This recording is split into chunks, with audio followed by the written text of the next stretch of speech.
在万日，大家要跟大家做伙来拜一日。较早人讲好朋友就爱有福同享，今仔日要甲大家小解这一日就是享好养享第二条。某个所在有人读做享，这个享本地意思是讲社温的祭献，古早讲是享祭，那意思就是幸福享受的祭米。这个享嘛有欢喜受的意思，咱讲享受也就是接受的受，若是享受欢喜的代志，咱讲是享乐。另外有一个较文的讲法，就是享受，若换做会受的受，就变做是享年的意思，就是讲一个人活甲几回会受。带大家做伙来小解这两个词。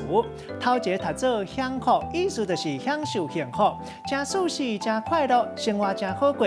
第二个词读做享受，头一个咱讲到这个意思就是欢喜受，若颠倒变的词就是受苦受难、吃苦拖磨。咱用一句话来举例，甲这两个词夹做伙。譬如讲，看到这个细汉囡仔足幸福，热天和爸母伫咧遮尔啊愤快收水池收水，实在足享受，无人像伊遮尔啊享福。